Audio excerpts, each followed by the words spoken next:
Buenísimo. Bueno, nada, hoy día pensé que podíamos hacer algo un poco diferente y que en vez de hablar de un tema en particular, y déjenme mover esto un poquito, ahí está, mejor aquí para que me vean bien, ok, en vez de ir con un tema en particular, pensé que lo ideal era comenzar por el inicio y el inicio de cómo llegamos aquí, cómo llegué yo aquí y cómo y por qué es que se da este espacio.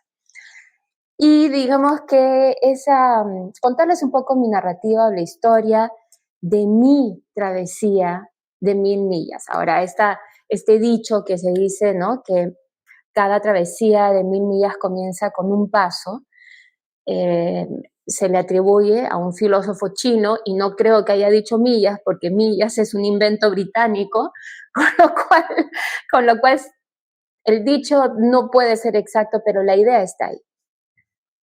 Todos tenemos un recorrido en el cual experimentamos distintas cosas que van formando quienes somos. Y en ese sentido pensé, bueno, vamos a comenzar por el inicio. Entonces, mi inicio se da en Oregon, en Estados Unidos. ¿Y por qué es importante? Porque esos primeros años de la infancia formativos estuve rodeada de una cultura en la cual uno dice lo que piensa, sin miramientos. Las personas generalmente se comunican de una manera muy directa, muy honesta, transparente. Quizás no tan emotiva y tan emocional y expresiva, pero la transparencia en cuanto a la intención y lo que se quiere es algo que se aprecia mucho. Y esa fue la manera, supongo yo, en que aprendí en mis primeros años, en mis años formativos, a comunicarme y a comunicar con el mundo quién era yo, lo que quería, lo que esperaba, etcétera.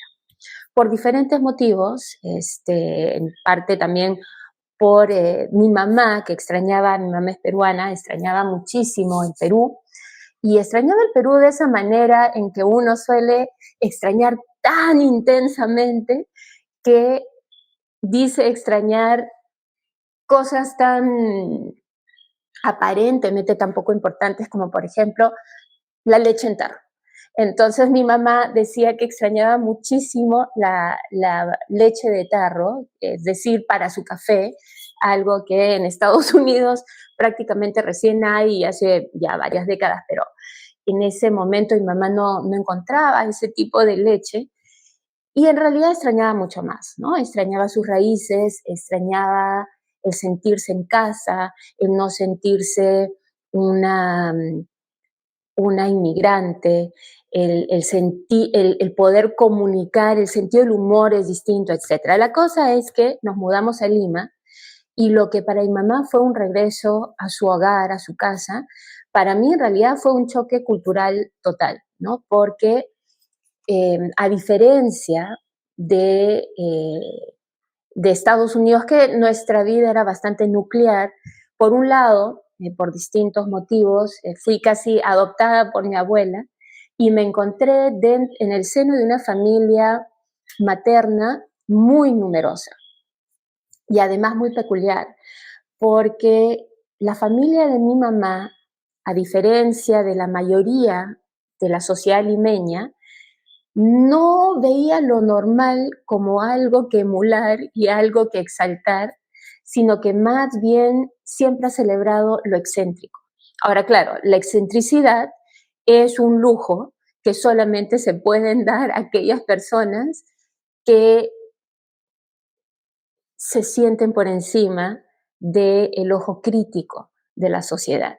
Generalmente las personas excéntricas fuera de ese grupo se les llama locas, pero en este caso, en esta familia excéntrica, y les voy a dar un ejemplo, o sea, los excentrismos de mi mamá al inicio yo, entrando a la adolescencia y cuando veía la diferencia entre la manera de actuar de mi mamá y lo que esperaba la sociedad, en este caso limeña, me acuerdo que una vez le estaba recriminando que por qué era así, que por qué hacía esas cosas. Y la respuesta de mi mamá fue que no sabía cómo había tenido una hija tan normal. Con lo cual me dio mucho que pensar. Y creo que ese fue el momento en que, entre muchas cosas, si ya había entendido la relatividad de la cultura, entendí también la relatividad de lo que consideramos normal. Y bueno, y dentro de esta excentricidad o esta familia tan no normal para la sociedad limeña, también habían historias muy ricas. Entonces es una familia de historias muy ricas. Tengo la historia de una tía bisabuela, debe ser, que, por ejemplo, una alemana o descendiente de alemanes enorme, y bueno, es como me contaban la historia, ¿no? Como una gigante enorme y alta que secuestró a un presidente del Perú por una semana y supuestamente lo dejó extenuado. Ya imaginarán cómo. Tengo otra historia. Tengo esa historia, claro, yo me la imaginaba, una gigante. Además, habían todas unas historias de, de cómo una vez levantó a un hombre del collar de su camisa.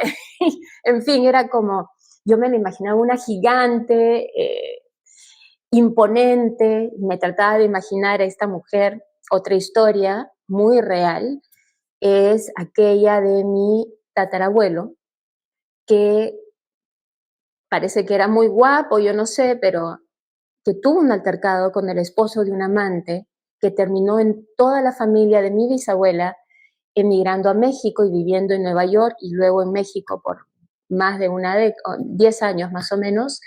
Y por eso mi familia, del lado de mi mamá, ama la música mexicana y en todas las reuniones que pueden, generalmente o se canta o se invita a que hayan mariachis y música tradicional mexicana. Pero lo interesante es que de esa historia salió un tatarabuelo que nunca se terminó de recuperar y una tatarabuela que totalmente obsesionada, enamorada de este hombre, de mi tatarabuelo, de alguna manera se fue desvaneciendo y dejando a mi bisabuela a cargo de todos sus hermanos, que eran varios, al menos emocionalmente, ¿no? En fin, y toda esta magia, esta narrativa, esta facilidad y esta abundancia de historias familiares, creo que fue inculcando en mí un gran gusto por la narrativa. ¿Y por qué les cuento esto? Porque finalmente eh, uno comienza en su travesía del 1000 millas, que parece un millón más bien, uno comienza a entender cómo es que vas llegando a distintos capítulos de tu vida y eventualmente llegué a donde estoy. Y si es que inicialmente siempre me gustó la ciencia, yo quería estudiar ciencia, quería estudiar química pura, por distintos motivos no había en realidad una universidad en la cual mi mamá estuviera de acuerdo a la que yo fuera y al mismo tiempo que enseñara química pura, terminé optando por ingeniería metalúrgica, que no era lo que quería. Y finalmente, al darme cuenta que el periodismo me permitiría ir investigando distintos temas desde arte, ciencia, política, etcétera, terminé estudiando ciencias de la comunicación. Siempre me ha interesado las narrativas y periodismo. Hice una licenciatura en periodismo y comencé mi carrera en un periódico que se llamaba El Mundo. Ya cerró. El Mundo era como una alternativa al comercio, uno de los periódicos principales en Lima, en Perú, y que traía una propuesta donde imagen y palabra fueran igual de importantes.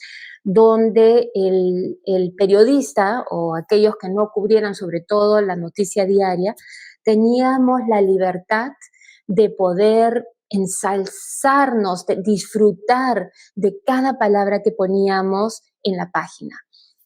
Obviamente siempre dentro de un criterio de la verdad y sobre todo de asegurarnos que por más que fuéramos transparentes en explicar que era nuestra perspectiva, nuestro ángulo, nuestro punto de vista, dejar que fueran las historias de los demás los que, los que se plasmaran. Y bueno, yo me presentaba como Úrsula Pfeiffer del mundo, lo cual me caía muy bien porque siempre me he considerado una ciudadana del mundo. Y me hacía mucha gracia que esa era la manera en que me presentaba. Y bueno, mi interés en realidad era tratar de explicar quiénes somos, cuáles son las problemáticas sociales que enfrentamos. Y una de las historias que en ese momento hice fue, recién estaba dándose un problema crítico del cual nos estaba hablando, que era SIDA infantil.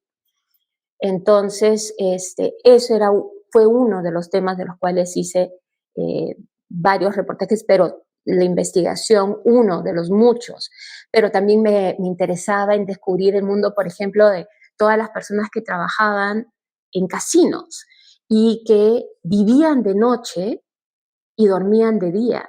Y había todo un mundo, había discotecas para ellos, restaurantes para ellos, o sea, todo un mundo nocturno que estaba creado para estas personas que eran como unos vampiros modernos que trabajaban de noche y tenían que dormir de día.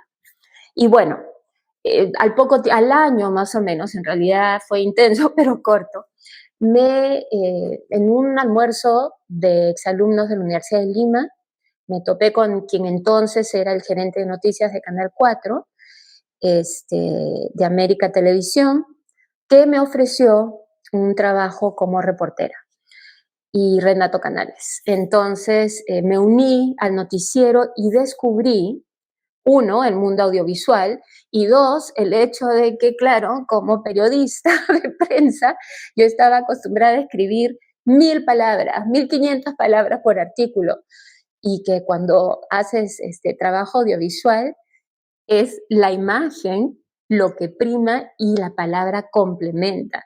Entonces era tratar de acortar lo que yo estaba acostumbrada a expresar a su mínima expresión, tratando de no perder el ritmo, la cadencia, en fin, tratando de encontrar una manera de seguir expresando esa necesidad de contar historias de una manera armoniosa, de una manera diferente, pero pensando ahora en la producción de imagen.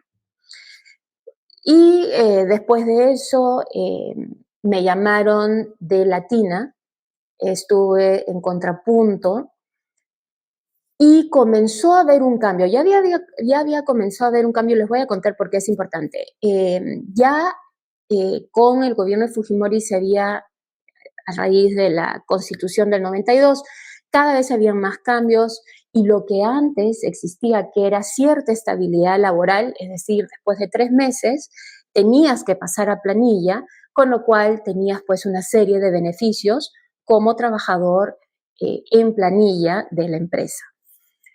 Pero eso fue desapareciendo y en su lugar apareció una imagen que era contrato por honorarios, es decir, tú prestabas un servicio, ya no eras un empleado de la empresa, ya no estabas en planilla, sino que prestabas un servicio y tenías que presentar tu factura, tu recibo, y te pagaban por el servicio que dabas. Obviamente que eso fue debilitando la posición del trabajador. Y llegó a tal punto, y en el periodismo fue extremadamente grave, yo diría que en Perú se sigue viendo las secuelas de este cambio. Lo que fue grave es que el mensaje que se dio es básicamente con esa decisión de que te voy contratando de mes a mes, de 3 meses a lo que fuera, comenzó a haber mucho maltrato también al periodista. Y lo peor que se le puede hacer, creo yo, a un ser humano es hacerle entender que no tiene valor. Y eso fue lo que pasó en muchos ámbitos. Me acuerdo que en esa época hubo mucho desempleo, muchos taxistas eran, por ejemplo, ingenieros. Em, y en el caso del periodismo, no solamente se les pasó de planilla a ser contratados por servicio, por honorarios, sino que además de eso, em, no se les pagaba. Yo me acuerdo que mis compañeros, mis ex compañeros de América Televisión, llegaron a trabajar casi 2 años y con la esperanza de que les iban a pagar lo que les iban acumulando y debiendo. Eso obviamente no se reflejaba en el estilo de vida de los dueños del canal, pero seguían trabajando porque si dejaban de trabajar, básicamente le estaban diciendo adiós al dinero que les debía. Y así como ellos, a mí también me pasó con Delgado Parker.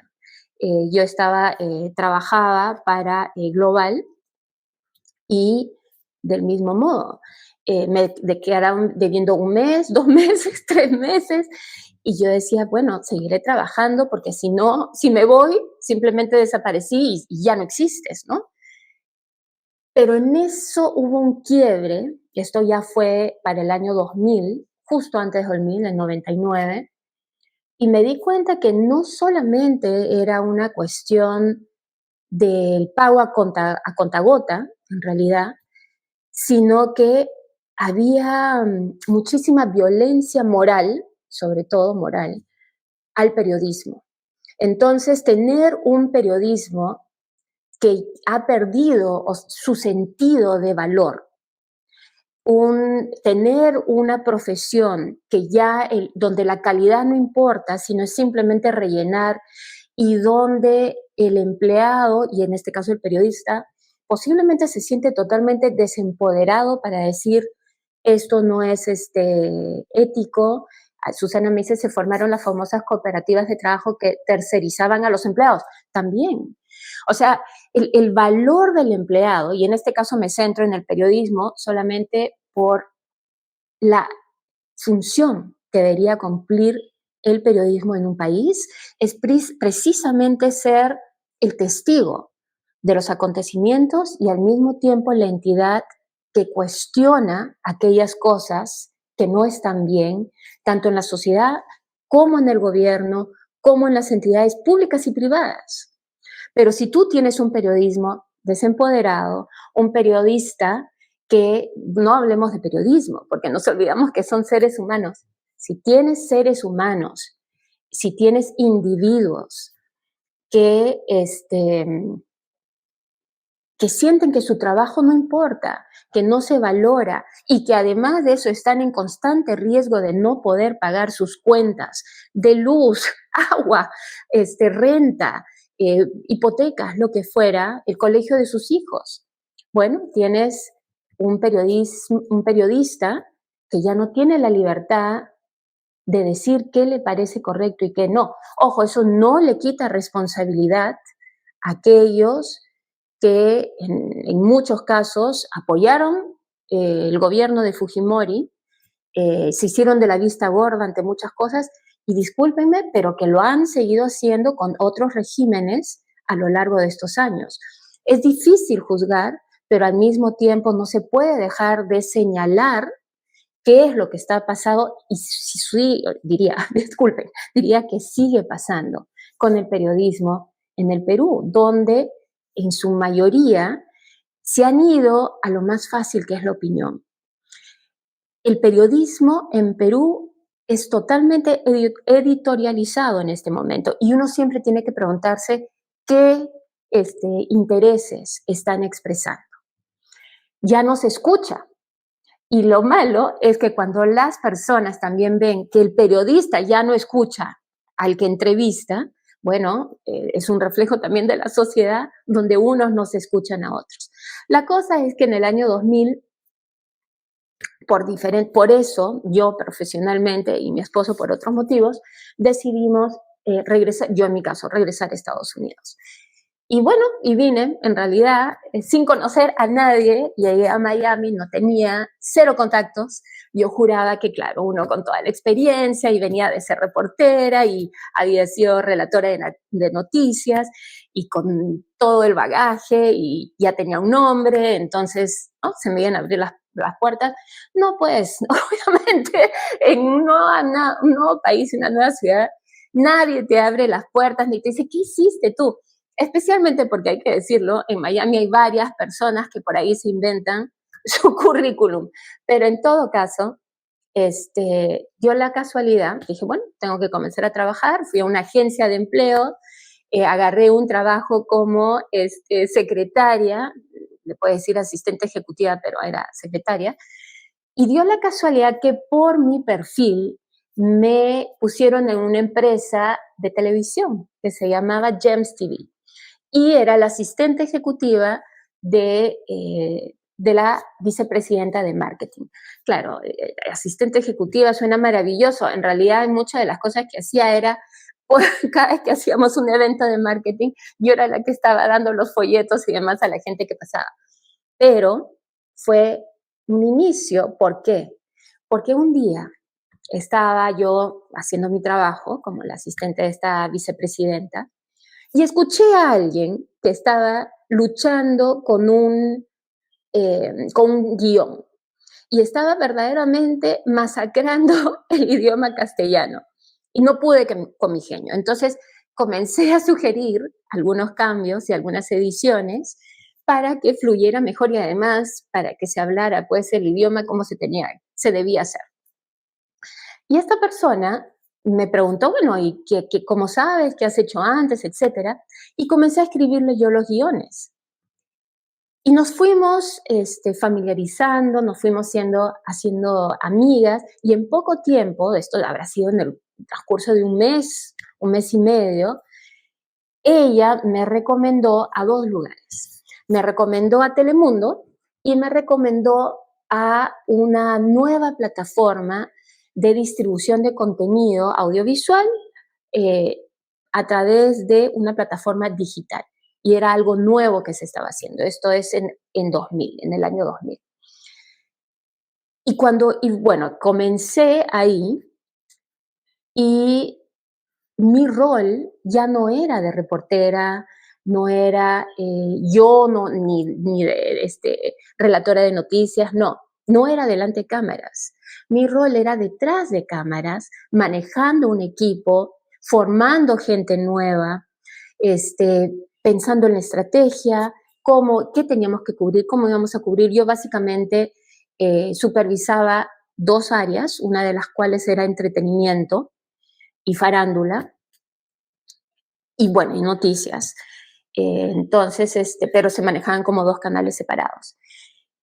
Y viendo eso me encantó la idea de poder compartir lo poco, mucho que había aprendido con otros, de formar nuevos profesionales, de, de hacer lo que posiblemente veía que en Perú se hacía menos y menos. No porque no hubiese gente capaz, yo he tenido excelentes mentores cuando comencé en periodismo, tanto en el periódico como en televisión, sino porque ya no había, al no haber estabilidad laboral, al no haber un panorama claro de cuáles son las etapas de crecimiento dentro de una empresa, al no haber longevidad, digamos, laboral, entonces simplemente se había ese ciclo en el cual personas con más experiencia sirven de mentoras para personas más junior, por llamarlas así, se ha roto. Se había roto y sigue roto. Ahora es un tema de costo. Entonces prefieres tener a una persona inexperta porque te cuesta menos, la calidad no importa, porque a la final es lo que es y pon cualquier cosa, ¿no? Ahora, obviamente estoy generalizando, pero bueno, encontré otra realidad. Al poco tiempo comencé a trabajar, bueno, hubo el estallido de la burbuja de .com esa empresa cerró, pero yo ya había comenzado a trabajar en unas, creo que fui a una entrevista, me dijeron, escribe un artículo interesantísimo que tiene que engancharnos sobre cómo congelar carne. Ok. ¿Cómo?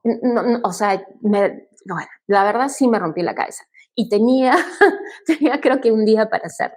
Y lo hice. Y me contrataron, en este caso, como el equipo que iba a lanzar recién, imagínense, en el año 2000, iba a lanzar univision.com.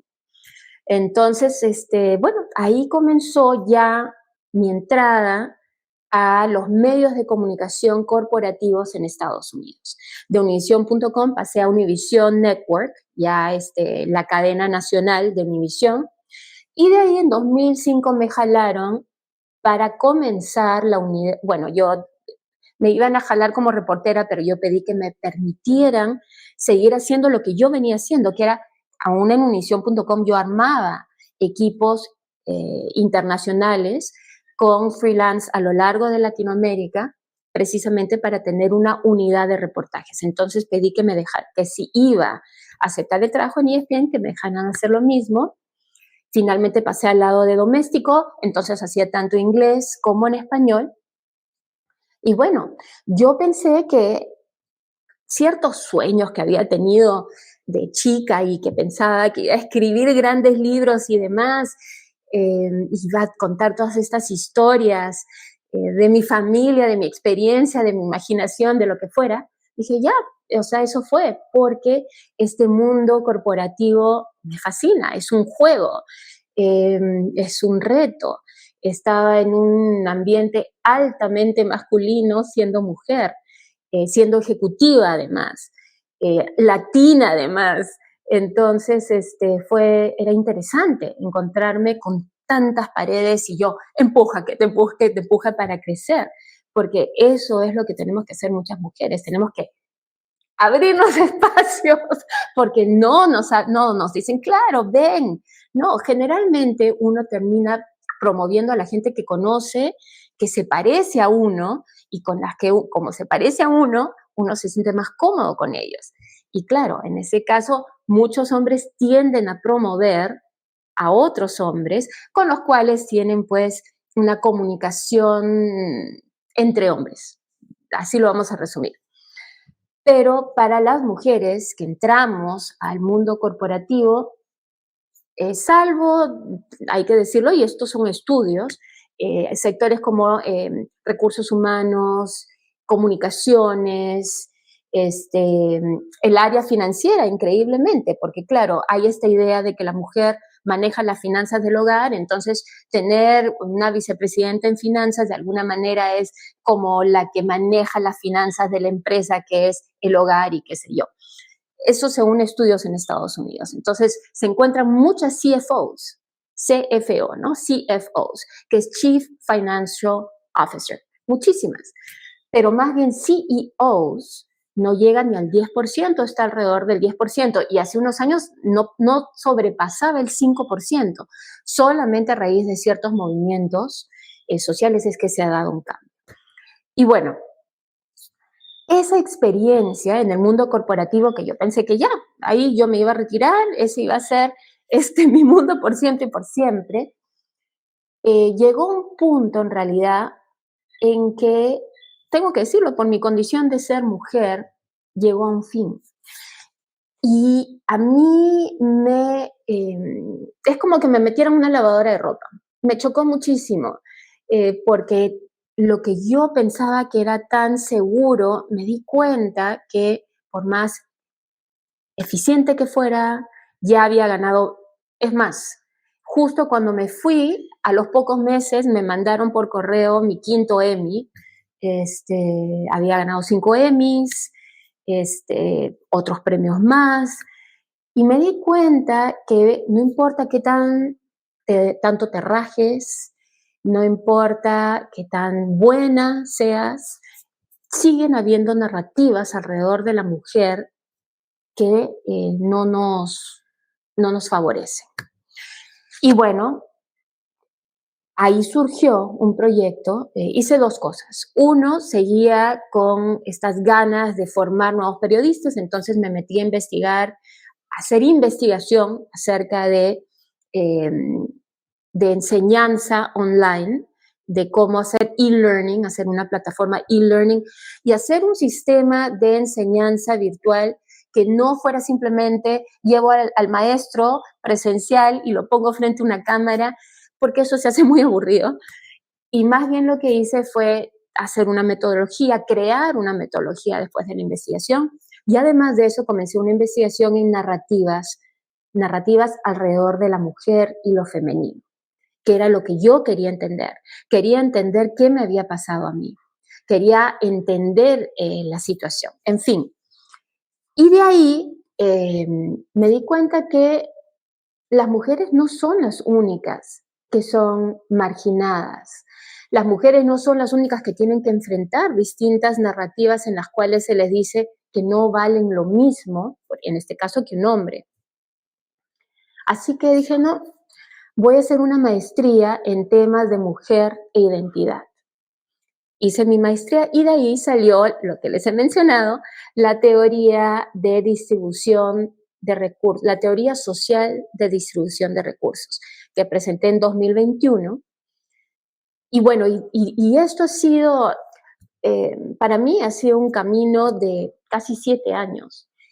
Carl Jung, hace poco, y justo de esto también les quiero hablar, este libro que lo tengo aquí al costado porque en algún momento les voy a hablar de este libro, y es una escritora, investigadora, que se llama Radmila Moakanin, y ella me parece que es rumana. Voy a tener que, cuando hablemos del libro, les voy a decir con mayor propiedad, pero la cosa es que ella lo que hizo fue un paralelo entre la psicología de Carl Jung y el budismo tibetano.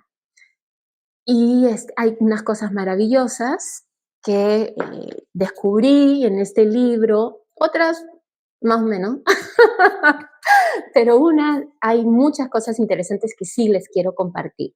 Pero una de las cosas que me sorprendió es que Carl Jung decía, él decía, ¿no? Parte de su acercamiento es que no puede haber una terapia para todo el mundo, porque todo el mundo tiene su propio camino, su propia travesía de las 1000 millas y más. Entonces, no hay una metodología para tratar a todo el mundo. Lo que se hace es que pueden haber principios que tienen que adecuarse o herramientas que se le tiene que dar a la persona para que esa persona recorra su propio proceso de exploración y de sanación. Que en su caso, él las había desarrollado después de una noche oscura, porque él habla mucho acerca de la sombra, y ahí yo discrepo un poquito y en algún momento les hablaré por qué, una noche oscura que había durado 7 años. Con lo cual yo dije, ajá, yo conozco esa noche oscura porque también he pasado por ello. Es más, siento que recién estoy saliendo, estoy en las primeras horas del amanecer. Así.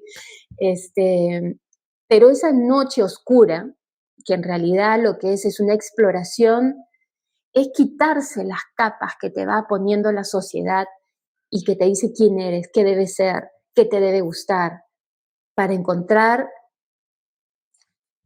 esa semilla que eres tú y cómo naciste.